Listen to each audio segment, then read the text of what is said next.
Hello friends, कैसे हैं आप? आई होप आप अपने घर पे सब अच्छे से होंगे, सेफ होंगे। आज के इस वर्क पीरियड में इज़ वेरी इंपॉर्टेंट कि आप घर पे ही रहें और अच्छे से हेल्दी रहें। ओके, सो लास्ट सेशन में मैंने आपको 5 कॉन्टीन्यूस टेंस समझाया था। आई होप आपको वो बहुत अच्छे से समझ में आया होगा। आज के सेशन में मैं आपको 5 परफेक्ट टेंस समझाने जा रही हूँ। इसकी पहचान कर लेते हैं। इसमें वाक्य के अंत में चुका था, चुकी थी, चुके थे, लिया था, ली थी आदि शब्द आते हैं। इसकी सब कैटेगरी है सब अफर्मेटिव सेंटेंसेस। अफर्मेटिव सेंटेंसेस की हम इसके रूल पढ़ लेते हैं। सबसे पहले आता है सब्जेक्ट। सब्जेक्ट के बाद हैड का यूज़ करते हैं। यहाँ पे सिंगुलर हो चाहे प्लूरल हो, दोनों में ही हैड का यूज़ किया जाता है। हैड यहाँ पे हेल्पिंग वर्ब है। एंड देन वर्ब की थर्ड फॉर्म आएगी। वर्ब की थर्ड फॉर्म का यहाँ पे यूज़ करते हैं। जहाँ कहीं पे भी हैड का यूज़ होता है वहाँ पे वर्ब की थर्ड फॉर्म आती है। And then object. First sentence हम देख लेते हैं। वे पुस्तकें बेच चुके थे।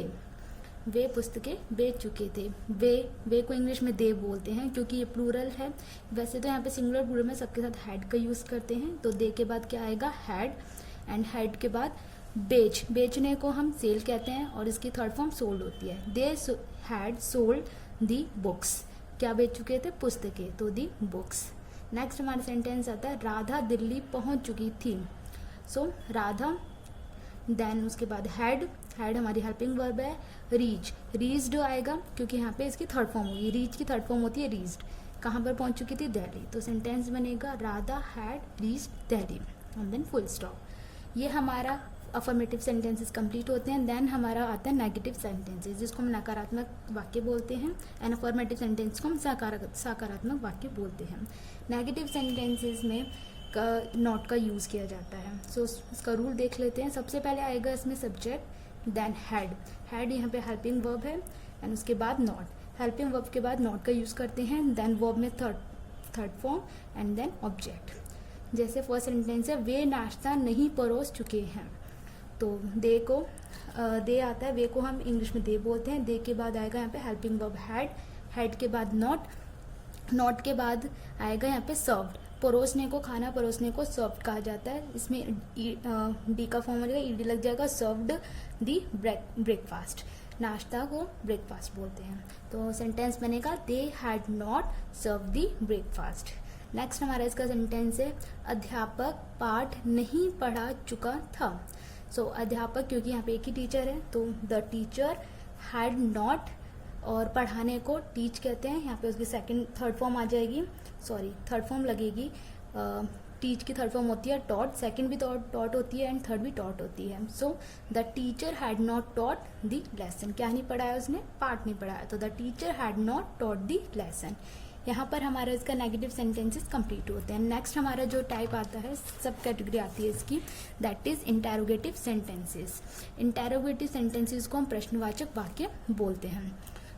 इसका रूल देख लेते हैं। सबसे पहले WH family, then had helping verb आती है। WH फैमिली के बाद हैड, देन सब्जेक्ट के बाद वर्ब में third form and then object.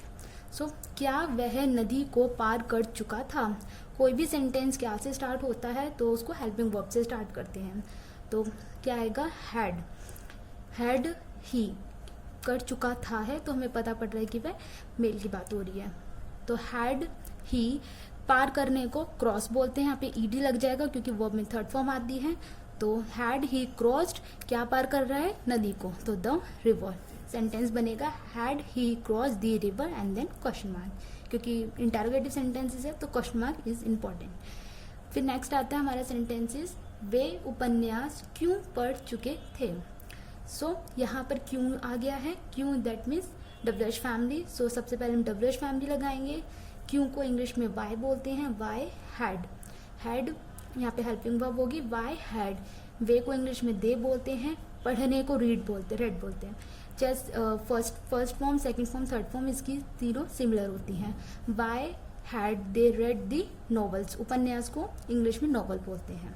Y had they read the novels and then question mark. Next हमारे इसकी सब कैटेगरी आती है इंटेरोगेटिव नेगेटिव सेंटेंसेस, जिसको हम प्रश्नवाचक और नकारात्मक वाक्य बोलते हैं।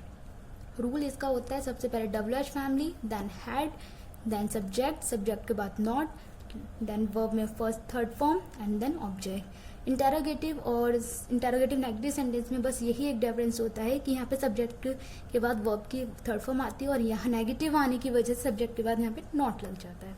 सो फर्स्ट सेंटेंस इज क्या मैंने परीक्षा के लिए कठिन अध्ययन नहीं किया था। सो कोई भी सेंटेंस क्या से स्टार्ट होता है तो हम उसे हेल्पिंग वर्ब से स्टार्ट करते हैं। सो हैड मैंने के लिए आई और सब्जेक्ट के बाद क्या लगता है नॉट, तो हैड आई नॉट स्टडीड में ईडी लग जाएगा क्योंकि थर्ड फॉर्म है studied hard for the exams. तो क्या हो गया had I not studied hard for the exams and then question mark. Next हमारा सेंटेंस आता है क्या मैं काम पर नहीं गया था।